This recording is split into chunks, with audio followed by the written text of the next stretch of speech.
Assalamualaikum warahmatullahi wabarakatuh.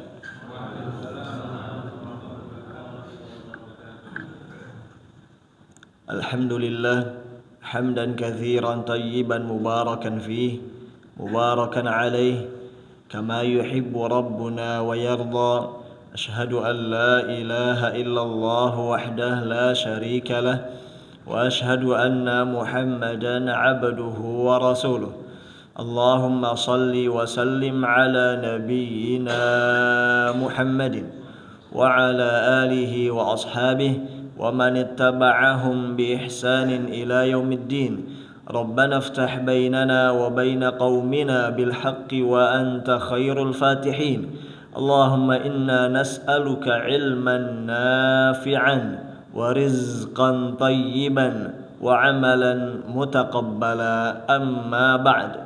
Jamaah sekalian rahimani Allahu wa iyyakum. Melanjutkan pelajaran fikih yang insyaallah ta'ala dirutinkan pada setiap Sabtu pekan kedua setelah sholat subuh di Masjid Al-Muhajirin yang sama-sama kita cintai. Semoga Allah Ta'ala senantiasa menjaga segenap pengurus, jamaah, dan para ustadznya dalam kebaikan. Jamaah sekalian rahimani Allahu wa iyyakum. Melanjutkan pelajaran di bulan lalu, kita sedang mempelajari bab yang kedua, yaitu bab tentang fikih azan dan iqamah. Bab tentang fikih azan dan iqamah. Dan kita belum selesai dari bab tersebut, sehingga kita selesaikan terlebih dahulu. Di mana pada pertemuan di bulan lalu telah kita pelajari subbahasan yang pertama tentang definisi azan dan iqamah beserta hukum keduanya. Kemudian juga telah kita pelajari subbahasan yang kedua tentang syarat-syarat sahnya kumandang azan dan iqamah. Dan berikutnya pada pagi hari ini kita lanjut masalah yang ketiga atau subbahasan yang ketiga, yaitu tentang sifat-sifat yang dianjurkan ada pada diri seorang muadzin. Sifat-sifat yang dianjurkan ada pada diri seorang muadzin. Baik jamaah sekalian rahimani Allahu wa iyyakum. Masalah yang ketiga ini jelas berbeda dengan masalah yang kedua sebelumnya. Kalau subbahasan sebelumnya itu tentang syarat-syarat sahnya kumandang azan dan iqamah. Sedangkan yang ini tentang penyebutan sejumlah sifat atau sejumlah kriteria yang dianjurkan, yang hukumnya dianjurkan ada pada diri seorang muadzin. Kalau syarat-syarat sahnya kumandang azan telah kita sebutkan ada 6. Ada 6. Yang pertama, orang yang mengumandangkan azan dan iqamah mestilah beragama Islam. Yang kedua, berakal. Yang ketiga, berjenis kelamin laki-laki.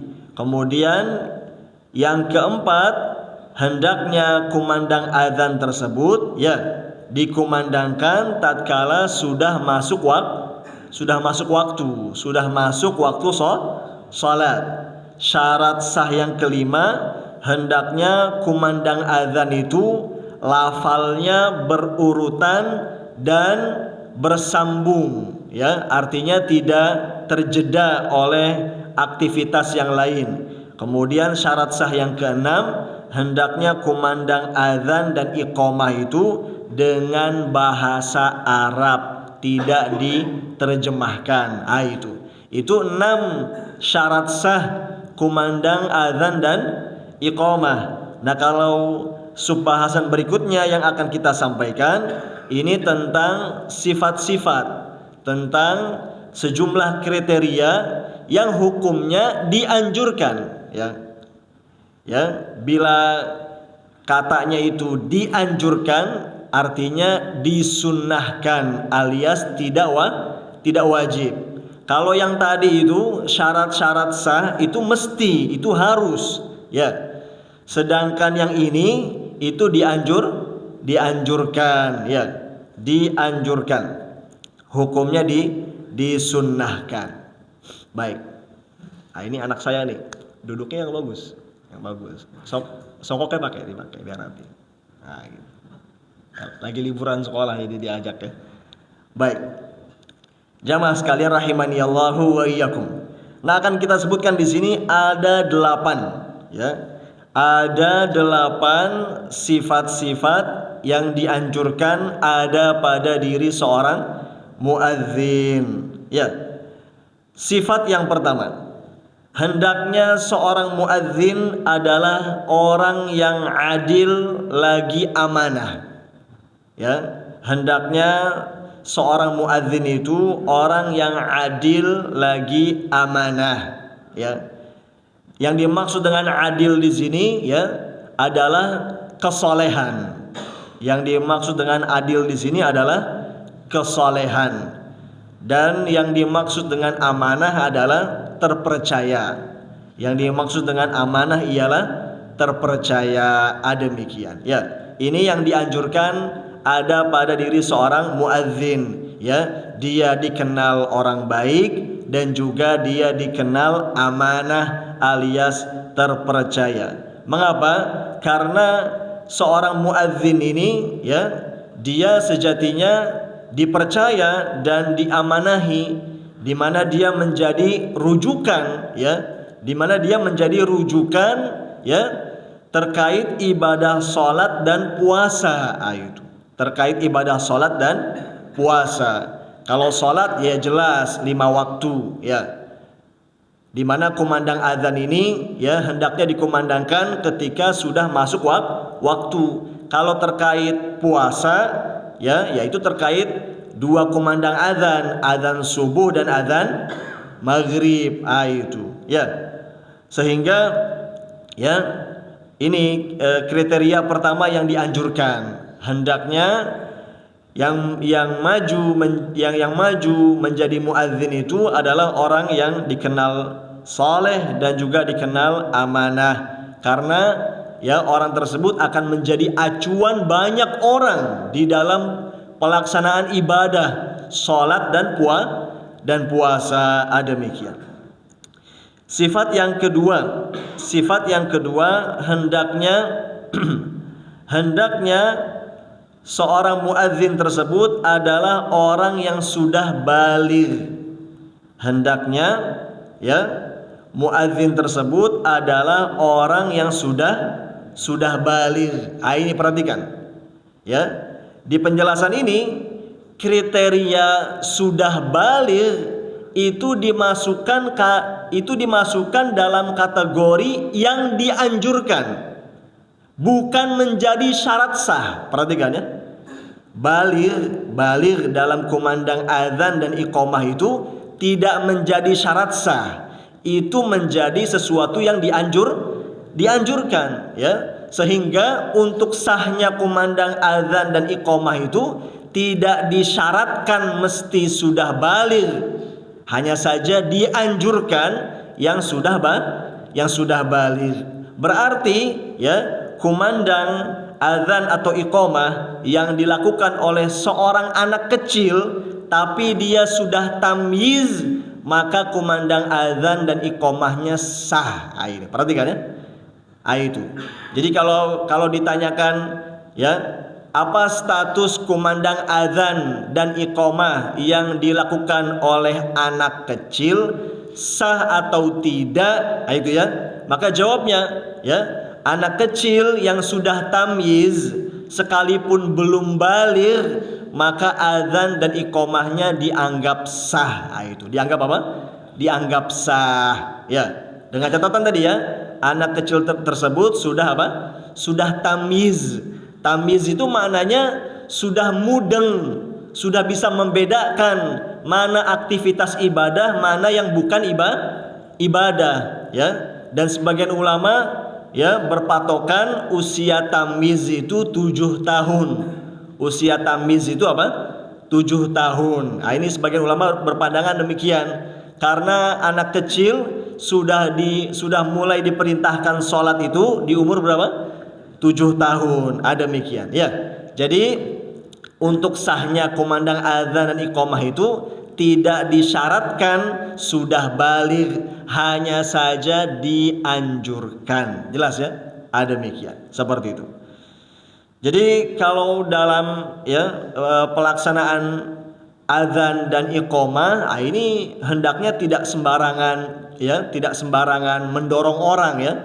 Itu jangan sampai terlalu bersemangat kemudian bocil belum tamyiz disuruh azan, itu tidak sah, ya. Ini kumandang azan dan iqamah ini ibadah, bukan main-main, ya.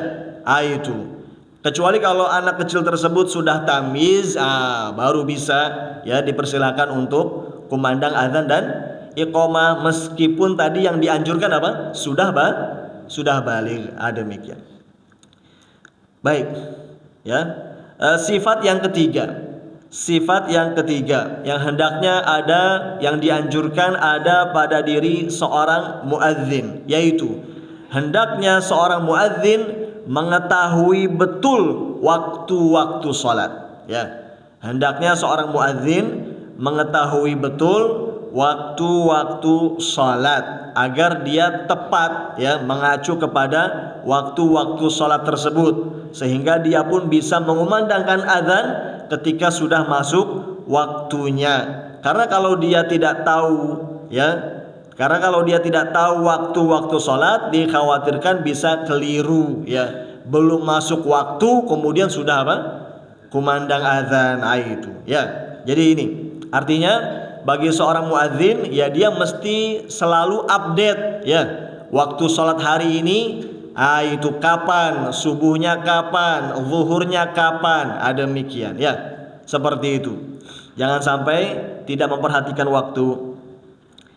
Kemudian sifat yang keempat yang dianjurkan pada diri seorang muadzin adalah hendaknya seorang muadzin adalah orang yang suaranya lantang, ya. Hendaknya seorang muadzin itu orang yang suaranya lantang sehingga bisa, ya, memperdengarkan kumandang azan tersebut kepada banyak orang. Ini, ya, ini yang dianjurkan, ya. Ini yang dianjurkan pada diri seorang muadzin. Jadi hendaknya seorang muadzin itu bukan yang apa? Bukan yang kelemar-kelemar, ya, suaranya yang pelan gitu, ya, yang cuma terdengar berapa seperti itu, ya. Jadi hendaknya yang apa? Yang suaranya lantang, seperti itu. Karena azan itu pemberitahuan yang targetnya itu, ya, sebanyak mungkin orang yang tahu pemberitahuan tersebut. Oleh sebab itu dianjurkan agar, ya, orangnya memiliki suara yang lantang, seperti itu. Baik. Demikian. Karena dalam hadis yang sahih disebutkan bahwa di antara keutamaan yang akan diperoleh oleh seorang muadzin, dia akan diampuni dosa-dosanya sejauh jangkauan suaranya. Itu dalam hadis itu. Luar biasa. Dalam hadis yang sahih, ya, Nabi SAW menyebutkan di antara keutamaan fadilah yang akan diperoleh oleh seorang muadzin bahwa, ya, dosa-dosanya itu akan diampuni sejauh jangkauan suaranya. Itu artinya, ini ada motivasi, ya, untuk apa? Untuk meninggikan dan mengeraskan suara, ya, ketika mengumandangkan apa? Azan. Demikian. Di samping itu ada pula keutamaan lain yang akan diperoleh oleh seorang muadzin, sebagaimana disebutkan dalam hadis yang sahih bahwa seorang muadzin akan mendapatkan pahala sebanyak orang yang sholat gara-gara panggilan azan dia. Subhanallah. Luar biasa. Makanya dibahas oleh para ulama, ya. Mana yang lebih utama, muadzin atau imam? Mana yang lebih utama, muadzin atau imam? Ternyata banyak dari para ulama itu lebih mengutamakan muadzin ketimbang imam. Karena keutamaannya besar sekali, ya. Kalau satu kali sholat berjamaah yang sholat itu sekitar 50, 60, 80 orang dan seterusnya, maka muadzin ini mendapatkan pahala sebanyak orang yang sholat berjamaah itu gara-gara panggilan azan dia. Subhanallah. Ya, ini besar. Oleh sebab itu, ya, muadzin ini tidak bisa dipandang sebelah mata. Ini orang mulia ini. Ya, ini orang mulia yang pahalanya banyak betul. Ya. Setiap jamaah datang ke masjid, ya dia cuma bawa satu pahala sholat. Tapi muadzin dia bawa pahala sebanyak orang yang sholat gara-gara panggilan dia. Subhanallah. Ya, pahalanya besar. Baik. Ya, panen pahala. Baik. Nah, kemudian sifat yang kelima. Disebutkan di sini, ya, hendaknya seorang muadzin itu dalam kondisi sudah bersuci, ya, dari hadas kecil maupun hadas besar. Perhatikan, ya. Bersuci dari hadas dimasukkan ke dalam kategori dianjurkan. Nah, itu tidak menjadi apa? Tidak menjadi syarat sah. Tidak menjadi syarat sah. Ya.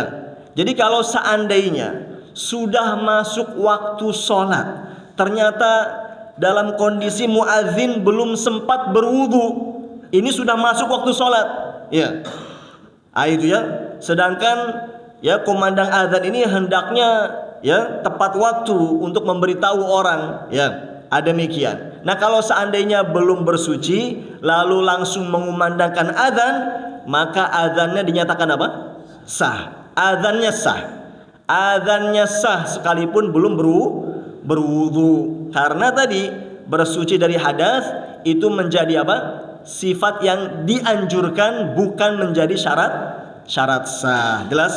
Demikian. Akan tetapi tentunya, ya, sebisa mungkin muadzin itu sudah bersiap-siap, ya, dianjurkan tadi sudah bersuci dari hadas kecil maupun hadas besar sebelum mengumandangkan azan. Tapi kalau seandainya terjadi, ya, muadzin itu mengumandangkan azannya dalam kondisi berhadas, maka azannya apa?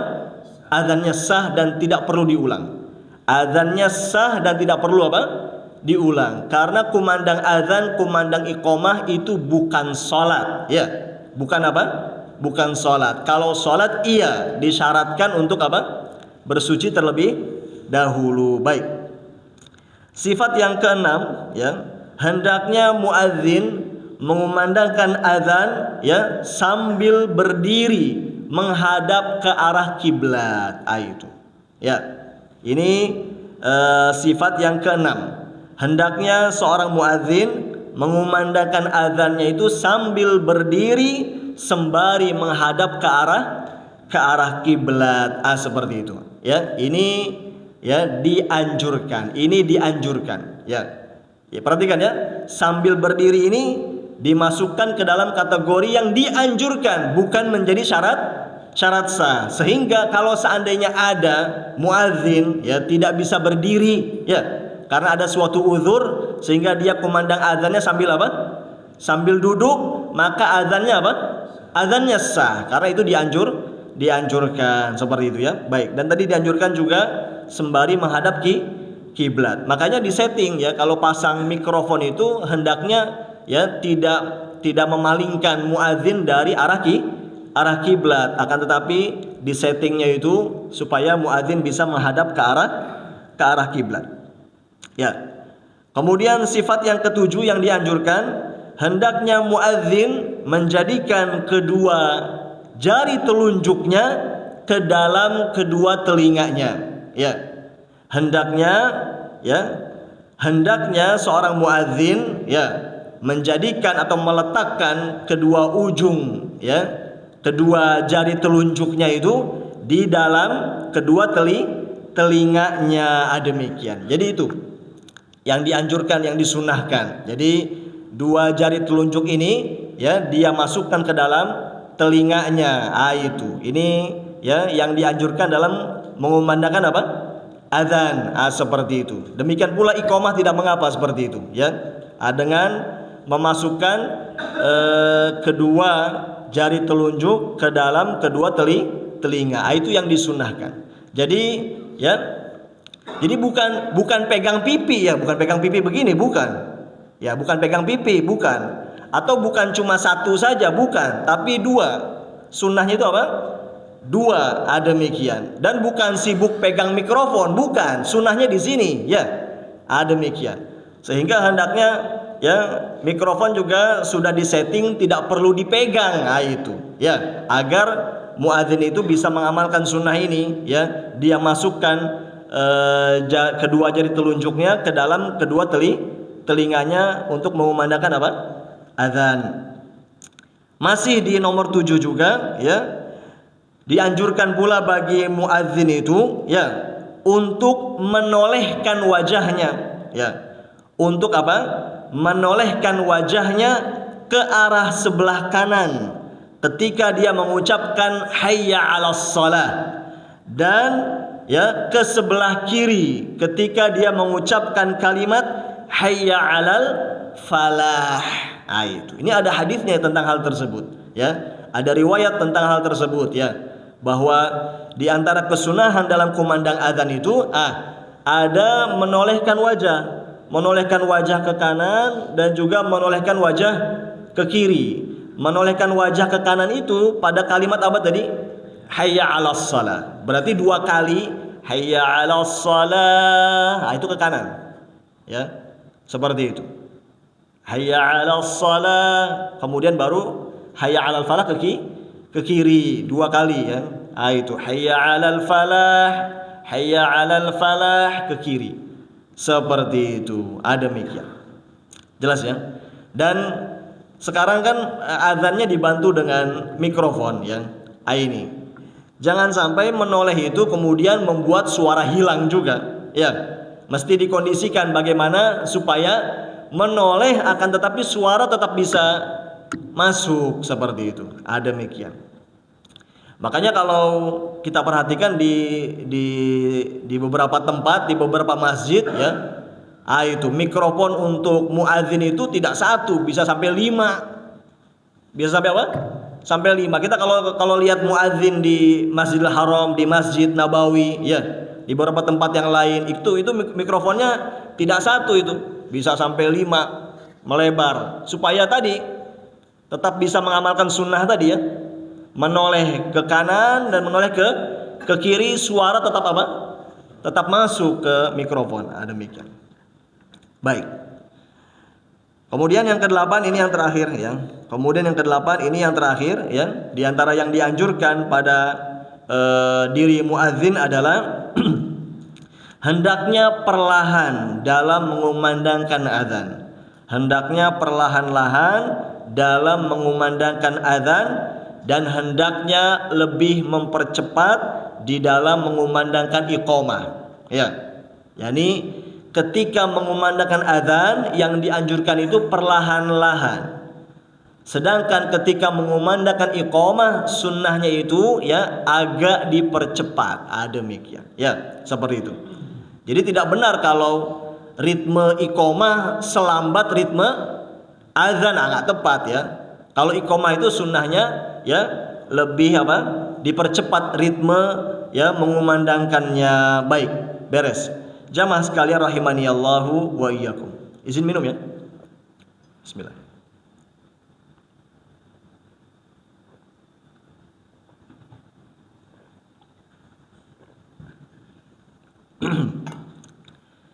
Jamaah sekalian rahimani Allahu wa iyyakum.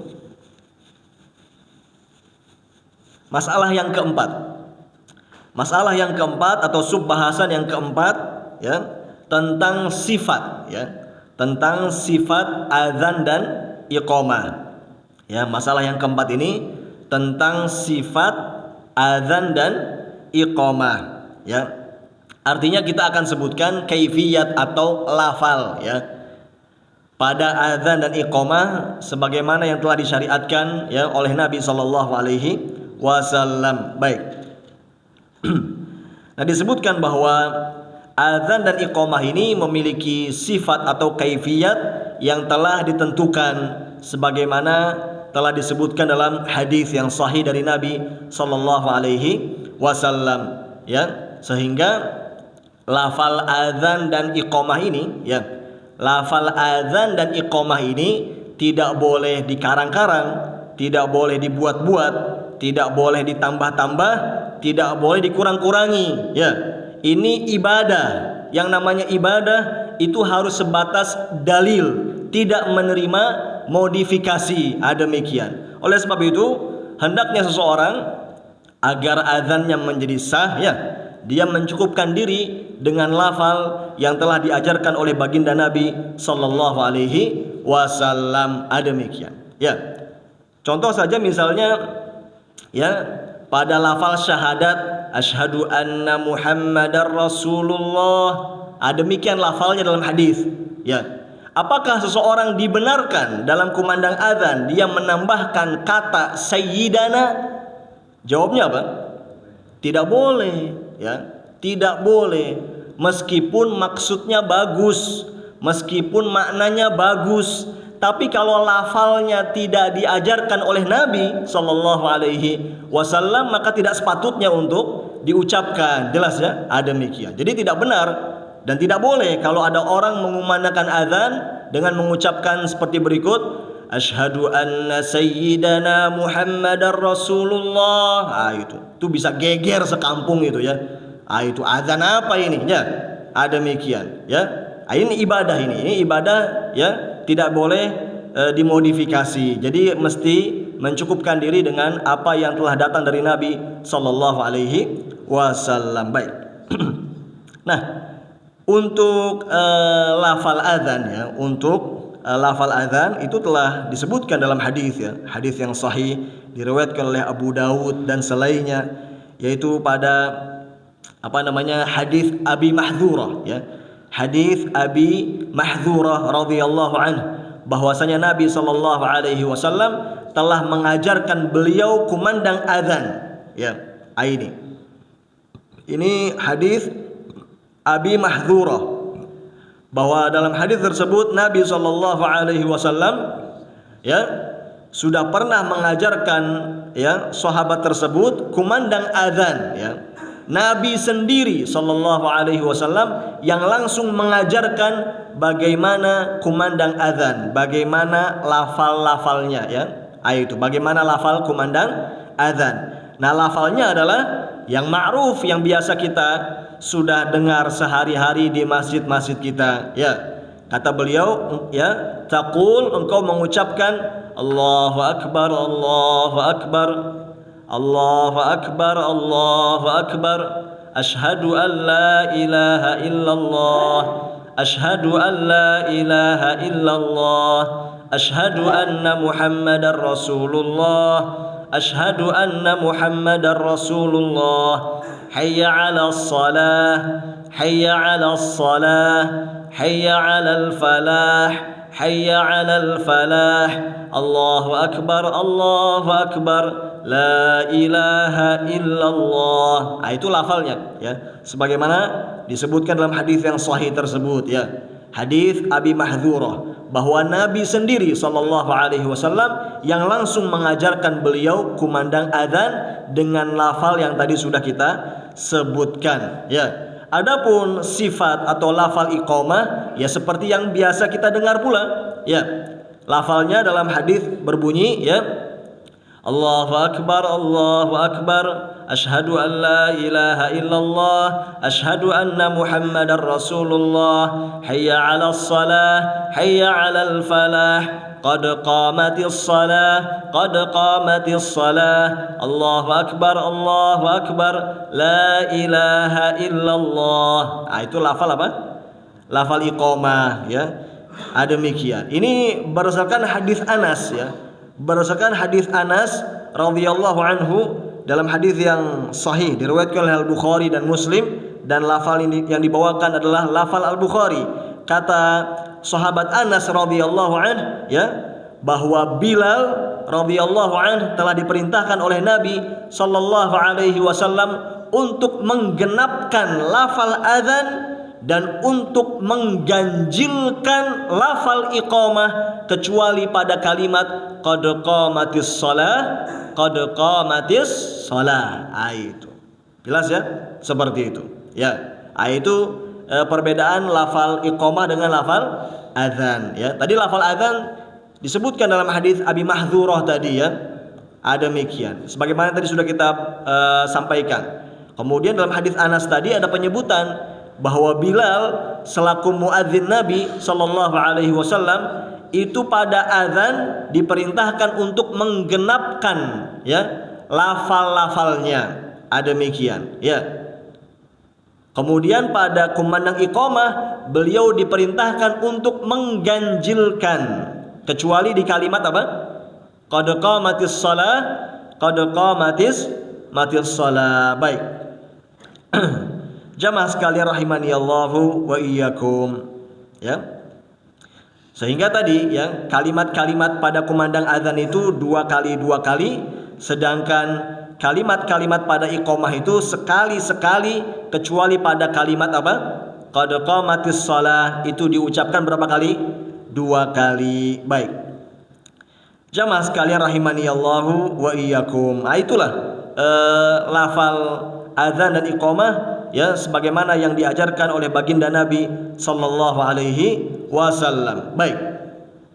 Nah, dalam kumandang azan ada salah satu sunnah Nabi sallallahu alaihi wasallam yang ini juga ya sudah mulai ditinggalkan dan dilupakan, yaitu apa yang disebut dengan tarji'. Ada yang disebut dengan apa? Tarji'. Dan ini disebutkan dalam hadis yang sahih ya. Bagaimana tarji' itu? Tarji' itu pada kumandang azan 2 kalimat syahadatnya diulang. Ya, ketika pada kalimat 2 kalimat syahadat apa? Diulang. Nah, ini termasuk sunnah ini. Ini termasuk sunnah ya, warisan Nabi sallallahu alaihi wasallam pada kumandang azan yang sampai sekarang ya oleh kita sudah tidak lagi pernah apa? Terdengar. Itu. Yaitu adanya kesunahan untuk melakukan tarji'. Jadi tarji' itu adalah pengulangan pada 2 kalimat syahadat ya. Itu. Di mana yang pertama tadi dengan suara ya biasa, kemudian ketika pengulangannya itu dengan suara yang lebih keras ya. Ada demikian. Jadi begini, kalau mau mengamalkan tarji' begini ya. Ini ada hadisnya ini sahih ini. Ya. Kalau mau mengamalkan tarji' maka lafal azannya seperti biasa, normal. Cuma pada bagian itu, pada bagian apa? 2 kalimat syahadat. Begini prakteknya, ya. Yang pertama datar ya. Asyhadu an la ilaha illallah, asyhadu an la ilaha illallah, asyhadu anna Muhammadar Rasulullah, asyhadu anna Muhammadar Rasulullah. Diulang lagi, tapi lebih keras. Asyhadu an la ilaha illallah, asyhadu an la ilaha illallah, asyhadu anna Muhammadar Rasulullah, asyhadu anna Muhammadar Rasulullah. Itu. Ini namanya tarji'. Jelas? Ya. Ini termasuk sunnah Nabi sallallahu alaihi wasallam yang apa? Yang sudah dilupakan dan ditinggalkan oleh kaum muslimin, padahal itu bagian dari warisan Nabi sallallahu alaihi wasallam. Dan untuk mengamalkan serta menghidupkan kembali sunnah ini perlu edukasi ini. Perlu apa? Perlu edukasi, perlu bayan, perlu penjelasan yang disebarluaskan ya. Jangan langsung apa? Jangan langsung dipraktekkan untuk sekarang ini ya. Karena bisa rame nanti. Ini adzan apa? Padahal itu sunnah Nabi sallallahu alaihi wasallam ya. Saya jadi teringat ya, pernah mendengar salah satu kajian ya Al-Ustaz ya, Abdul Hakim bin Amir Abdad hafizahullah ya. Beliau menjelaskan itu di tahun 80 itu beliau pernah mempraktekkan adzan ini. Ya, tapi sebelum mempraktekkan adzan ini, ya sebelum mengamalkan adzan ini, beliau berikan penjelasan dulu selama setahun. Selama setahun ya, diberikan penjelasan, dibuat tulisan, disebarkan ya. Itu ketika sudah dilakukan penjelasan baru apa? Diamalkan. Itu. Nah, tinggal ini di Al-Muhajirin terserah mau bagaimana. Baik. Jamaah sekalian rahimani Allahu wa iyyakum. Ya. Lanjut, ada kesunahan, ada anjuran lain yang hendaknya diucapkan oleh seorang muadzin pada azan subuh, ya, yaitu setelah kalimat hayya 'alal falah agar mengucapkan as-salatu khairum minan naum sebanyak dua kali. Itu. Kalau tambahan lafal as-salatu khairum minan naum, ya, ini disebut dengan istilah tathwib. Apa namanya? Tathwib. Pakai sa. Tathwib. Kalau tadi pengulangan dua kalimat syahadat namanya apa? Tarji'. Ini, ya. Jadi agar tahu nih, agar untuk diketahui, ya. Kalau pengulangan dua kalimat syahadat istilahnya disebut dengan tarji'. Kalau penambahan lafal as-salatu khairum minan naum disebut dengan apa? Tathwib. Itu. Baik. Kalau kesunahan tarji', pengulangan dua kalimat syahadat, itu berlaku di seluruh azan. Berlaku di seluruh azan. Mau di azan subuh, azan zuhur, asar, maghrib, isya. Kalau mau mengamalkan tarji' silakan, itu disunahkan. Tapi kalau tathwib, ini kesunahannya hanya ada pada azan subuh saja, ya. Tidak dibenarkan dan tidak dibolehkan, ya. Kalau ada orang menambahkan tathwib di selain azan subuh, ya, misalnya berinisiatif menambahkan lafal tathwib di azan asar karena orang banyak tidur siang. Ini ngada-ngada, ini ngarang-ngarang, tidak ada tuntunan dari Nabi SAW. Jelas, ya? Kita beragama itu bukan dengan perasaan, ya, tapi kita beragama dengan dalil. Yang ada dalilnya amalkan, yang tidak ada dalilnya jangan diamalkan. Seperti itu. Ini agama Allah, bukan agama buatan kita. Baik, seperti itu, ya. Kalimat as-salatu khairum minan naum artinya, ya, kalimat as-salatu khairum minan naum artinya salat lebih baik daripada tidur, ya. Ini lafal tathwib yang disunnahkan untuk diucapkan pada azan subuh setelah kalimat apa tadi? Hayya 'alal falah, ya. Jadi pada azan subuh sunnahnya hayya 'alas salah, hayya 'alas salah, hayya 'alal falah, hayya 'alal falah, as-salatu khairum minan naum, as-salatu khairum minan naum. Baru lanjut lagi, ya. Allahu akbar, Allahu akbar, la ilaha illallah. Itu apa? Tathwib pada kumandang azan subuh. Nah, kalau ditanya penambahan lafal tathwib tadi itu status hukumnya apa? Sunnah atau wajib? Kalau ditanya tadi penambahan lafal tathwib pada azan subuh itu status hukumnya sunnah atau wajib? Sunnah atau wajib? Jawabnya sunnah. Jawabnya apa? Sunnah, tidak wajib. Artinya kalau seandainya apa? Kejadian ketika kumandang azan subuh, muadzinnya lupa untuk mengucapkan apa? Tathwib as-salatu khairum minan naum, maka azannya tetap apa? Sah, tidak perlu apa? Diulang, apalagi sujud sahwi, ya. Apalagi apa? Sujud sahwi itu cuma ada dalam sholat, seperti itu. Jelas, ya? Baik. Nah, ini berdasarkan hadis nih, ya, ada hadis yang sahih, ya, diriwayatkan oleh An-Nasa'i. Nabi SAW bersabda kepada sahabat Abi Mahdhurah, ya, in kana fi adzanis subhi qulta as-salatu khairum minan naum. Apabila, ya, pada azan subuh maka engkau mengucapkan as-salatu khairum minan naum. Baik, jamaah sekalian rahimani Allahu wa iyyakum. Masalah yang kelima, ya, subbahasan yang kelima, ini subbahasan yang terakhir, ya, pada bab ini, ya, sebelum memasuki bab berikutnya. Di mana masalah yang kelima ini adalah tentang apa yang diucapkan oleh orang yang mendengar kumandang azan, ya. Apa yang diucapkan oleh orang yang mendengar kumandang azan dan apa yang dibaca setelah mendengar kumandang azan. Jelas? Ini masalah yang kelima, ya. Apa yang diucapkan oleh orang yang mendengar kumandang azan dan apa yang dibaca setelah mendengar kumandang azan. Maka jawabnya, dianjurkan alias disunnahkan bagi orang yang mendengar kumandang azan untuk mengucapkan persis seperti apa yang diucapkan oleh muadzin alias apa? Menjawab azan, ya.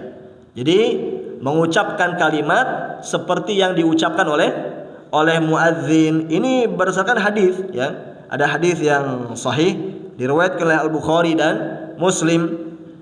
Nabi sallallahu alaihi wasallam bersabda, "Idza sami'tumun nida faqulu mithla ma yaqulul muadzin." Apabila kalian mendengar kumandang azan, panggilan salat, maka ucapkanlah oleh kalian seperti yang diucapkan oleh muadzin. Jadi kalau muadzin mengucapkan Allahu Akbar, ya kita jawab Allahu Akbar, Allahu Akbar. Demikian pula itu, ya. Syahadat kecuali pada dua kalimat hayya 'alas shalah dan hayya 'alal falah. Jawabannya adalah la haula wala quwwata illa billah. Demikian. Ini, ya. Jadi ini kesunahannya yang hendaknya diamalkan oleh orang yang mendengar kumandang azan. Dia mengucapkan seperti apa yang diucapkan oleh muadzin. Muadzin mengucapkan Allahu Akbar, Allahu Akbar, dijawab Allahu Akbar, Allahu Akbar. Muadzin mengucapkan asyhadu an la ilaha illallah, dijawab asyhadu an la ilaha illallah. Muadzin mengucapkan asyhadu anna Muhammadar Rasulullah, dijawab asyhadu anna Muhammadar Rasulullah. Muadzin mengucapkan hayya 'alas shalah, dijawab la haula wala quwwata illa billah. Muadzin mengucapkan hayya 'alal falah, dijawab la haula wala quwwata illa billah. Ketika muadzin mengucapkan Allahu Akbar, dijawab Allahu Akbar, Allahu Akbar. Ketika muadzin mengucapkan la ilaha illallah, dijawab la ilaha illallah. Ini, ya.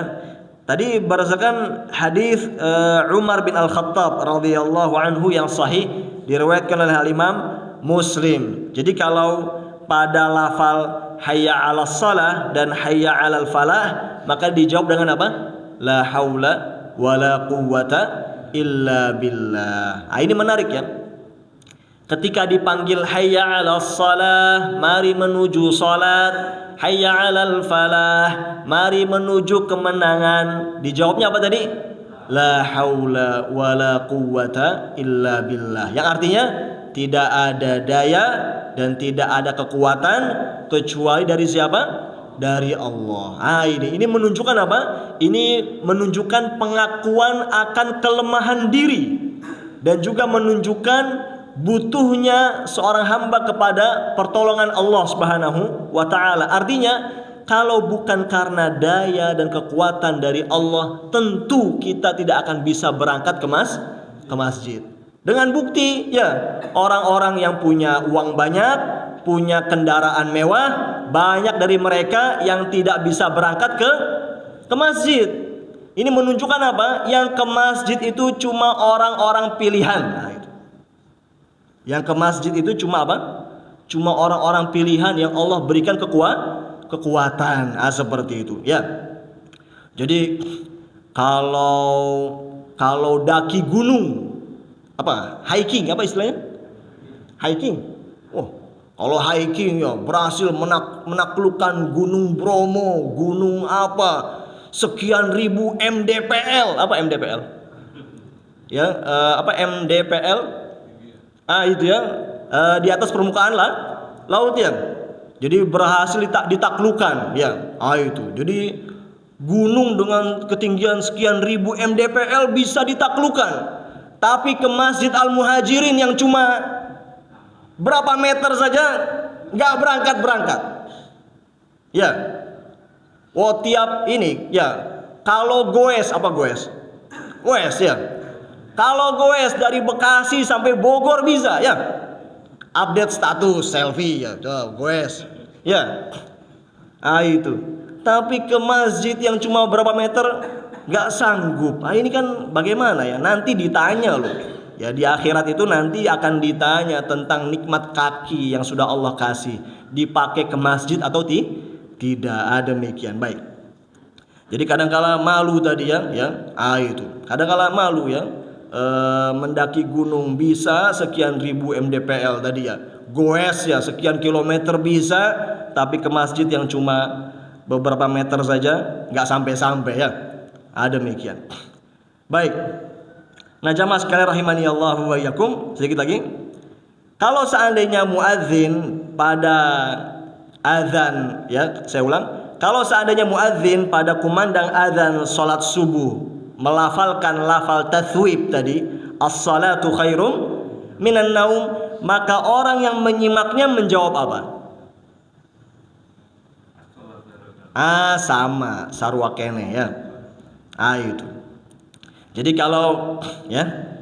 kalau pada adzan subuh muadzin melafalkan tathwib as-salatu khairum minan naum, maka jawabannya dengan lafal yang sama, as-salatu khairum minan naum. Karena kembali ke asal, Nabi SAW suruh apa?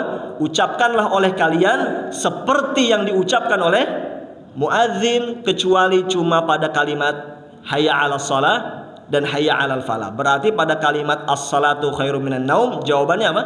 Sama dengan lafal tersebut. Baik. Ya, ada demikian. Lalu yang terakhir di sini ya, apabila ya kumandang azan sudah selesai, maka orang yang mendengarnya ya disunnahkan untuk bersolawat untuk Nabi Sallallahu Alaihi Wasallam. Nah ini nih, ini termasuk sunnah yang terlewatkan ini.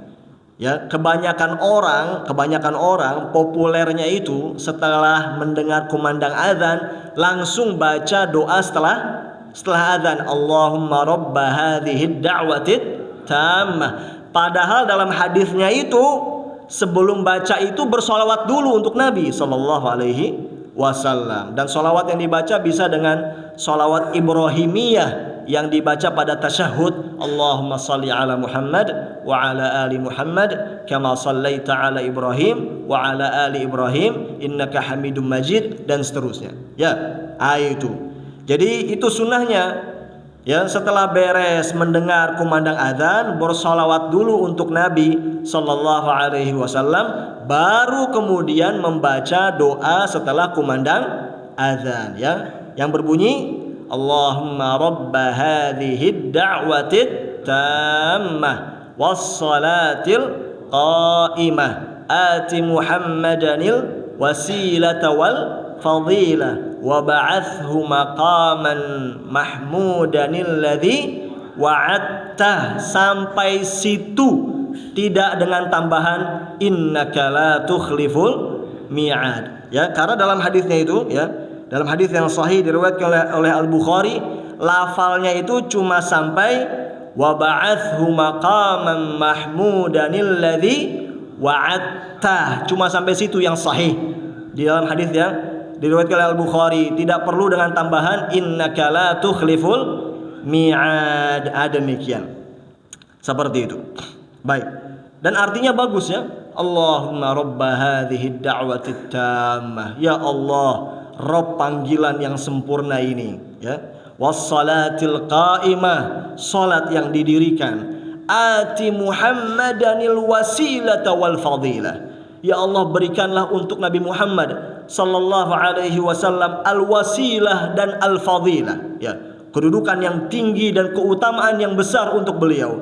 Wa ba'athhu maqaman mahmudanil ladzi wa'adta, dan utuslah beliau ya pada tempat terpuji yang telah engkau ya janjikan kepadanya. Itu artinya. Nah, dalam hadis tersebut yang sahih itu diriwayatkan oleh Al-Bukhari, terdapat penyebutan ya dalam hadis tersebut ya tentang keutamaan bagi yang mengucapkan doa tadi. Dikatakan ya, barang siapa tadi ya setelah mendengar kumandang azan dia bersolawat lalu membaca doa tadi, maka pasti dia akan mendapatkan syafaat Nabi sallallahu alaihi wasallam nanti pada hari kiamat. Itu. Jadi hendaknya tidak dilewatkan ya kesempatan yang satu ini ya. Jadi diusahakan kalau bisa ya, tiap kali mendengar kumandang azan itu kita khidmat ya, kita diam dulu sejenak, fokus sejenak untuk menjawab apa? Kumandang azan, yang kemudian nanti setelah itu bersolawat dan apa?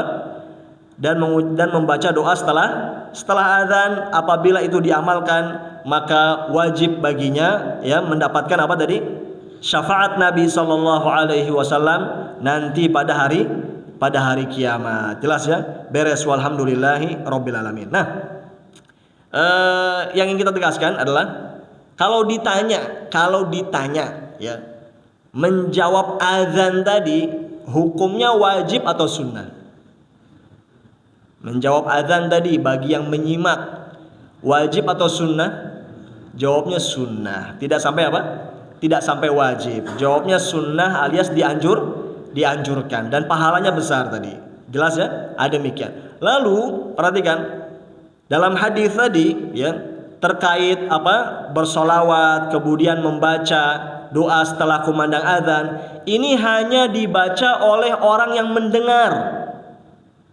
Hanya dibaca oleh orang yang mendengar. Adapun muadzin setelah beres kumandang azan tidak ada yang dibaca sama sekali. Muadzinnya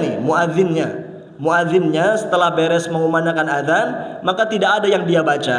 Ya, bacaan tadi itu diucapkan oleh orang yang mendengar azan. Seperti itu sebagaimana zahir hadisnya demikian. Jelas? Ada demikian. Jadi bagi seorang muadzin ketika mengumandangkan azan, sebelum lafal azan dan setelah lafal azan tidak ada bacaan apapun yang dibaca. Jelas?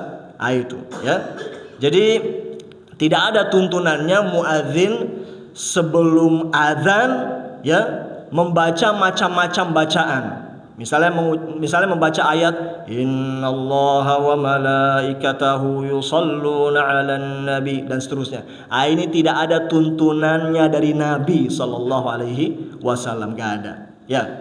Itu. Atau misalnya muadzin sebelum kumandang azan ta'awudz dulu, a'udzubillahi minasyaitonirrajim. Ya, di mikrofon bisa gitu ya.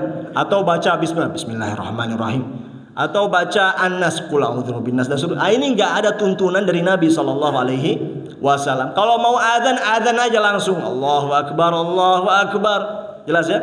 Jadi tidak ada baca innallaha wa malaikatahu yusholluna 'alan nabi, tidak ada baca ta'awudz, tidak ada baca basmalah, tidak ada baca An-Nas ya. Tidak ada baca sholawatan, enggak ada. Kalau mau azan aja.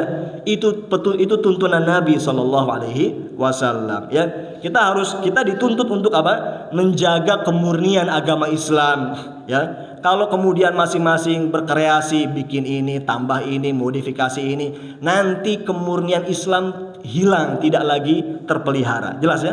Demikian pula setelah kumandang azan tidak ada lagi yang dibaca-baca seperti itu. Baik. Beres, walhamdulillahi rabbil alamin. Mungkin sampai sini saja. Sudah pukul 6.08 ya. Nanti insyaallah taala pada ya, kalau masih ada kesempatan dan kalau masih ada umur ya, kita akan sambung ke bab ketiga ya, bab tentang waktu-waktu salat. Bab tentang waktu-waktu salat. Nanti di bab keempat baru kita pelajari tentang ya sifat salat atau tata cara salat dari mulai takbir sampai salam. Wassallallahu wasallam ala nabiyina Muhammad. Dipersilakan. Ya, kalau ada yang disampaikan secara ringkas. Kalau ada silakan. Ya. Waalaikumsalam warahmatullahi wabarakatuh. Ketika kita misalnya safar, karena naik mobil di tol, terus waktu masuk sholat, kemudian terdengar suara adzan dari handphone gitu. Apa kita diajarkan juga untuk menjawab pertanyaan? Baik. Ya. Terima kasih banyak, semoga Allah Ta'ala menjaga Bapak dan kita semua dalam kebaikan. Ya. Kumandang azan yang hendaknya kita jawab bila kita dengar adalah ya, kumandang ya secara langsung, bukan rekaman. Bukan apa? Bukan rekaman. Jadi yang kita jawab ini adalah kumandang azan yang memang dikumandangkan di waktu itu, baik kita dengar langsung, ada speaker, ada suara, atau melalui alat elektronik, tapi itu siaran langsung, live. Itu dijawab azannya. Tapi kalau rekaman tidak. Kalau rekaman tidak perlu dijawab ya. Kalau rekaman tidak perlu dijawab. Wallahu a'lam. Yang lain. Ini Ustaz. Saya mau tanya bahwa imam itu dalam gerakannya adakah waktu jeda untuk mengikuti segera atau ada jedanya? Misalnya dia angkat Akbar ada jeda nggak segera, atau dia pada saat assalamualaikum tidak segera assalamualaikum tapi ada jeda juga. Apakah boleh? Baik, terima kasih banyak. Atau segera? Baik, terima kasih banyak. Semoga Allah Ta'ala menjaga Bapak dan kita semua dalam kebaikan. Dalam sholat berjamaah Nabi SAW bersabda, innama ju'ilal imamu liyutamma bihi. Sejatinya imam itu dihadirkan ya untuk diikuti. Demikian. Sehingga kata beliau SAW, fa idza kabbara fakabbiru. Kalau imam bertakbir maka bertakbirlah. Kalau imam ruku maka rukuklah. Kalau imam bangkit maka bangkitlah. Kalau imam sujud maka sujudlah. Kalau imam salam maka salamlah. Itu ya. Itu yang disuruh oleh Nabi SAW. Kalau sholat sendiri bebas. Kalau sholat sendiri bebas, mau kita, mau lama, mau apa terserah. Tapi kalau dalam sholat berjamaah, ya, kalau dalam sholat berjamaah, ya, kita ada imam. Imam ini dihadirkan untuk diikuti. Apa fungsinya ada imam kalau kemudian tidak diikuti? Seperti itu ya.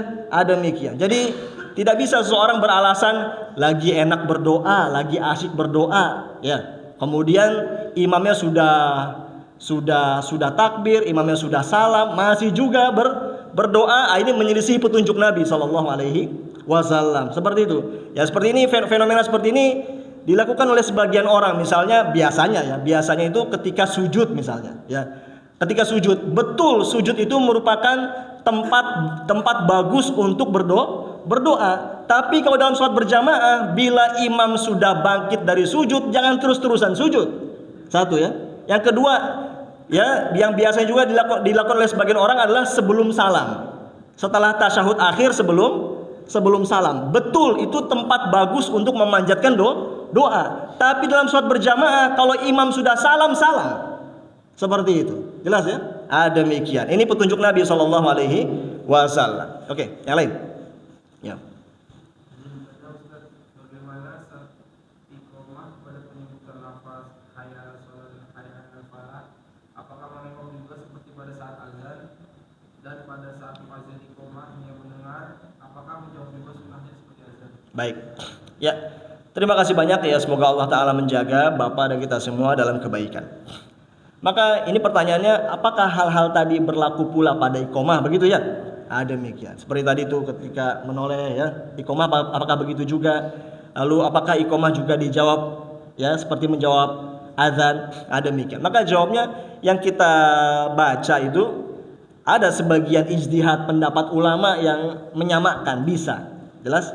Tapi kalau kita perhatikan hadis-hadisnya itu zahirnya khusus untuk azan saja. Khusus untuk apa? Adzan saja. Dan kami lebih cenderung kepada hal ini, bahwa hal itu cuma khusus bagi adzan saja, tidak berlaku pada iqamah. Wallahu a'lam. Nah, masih ada enggak? Cukup ya? Demikian. Kurang lebihnya mohon maaf, semoga bermanfaat. Ya, semoga Allah Ta'ala menjadikan apa yang kita pelajari pada pagi hari ini bermanfaat, ya, dan semoga menjadi pemberat timbangan kebaikan di akhirat kelak. Kita berdoa pada Allah Subhanahu wa taala, semoga Allah Ta'ala menuliskan pahala yang sangat besar untuk setiap pengurus Masjid Al-Muhajirin dan juga untuk setiap jamaahnya yang turut memakmurkan masjid ini. Maka semoga sebagaimana Allah Ta'ala mengumpulkan kita di masjid ini, Allah kumpulkan kita kembali di surga firdausnya. Wassallallahu wasallam ala nabiyina Muhammad. Subhanakallahumma bihamdika asyhadu an la ilaha illa anta astaghfiruka wa atubu ilaika. Wassalamualaikum warahmatullahi wabarakatuh.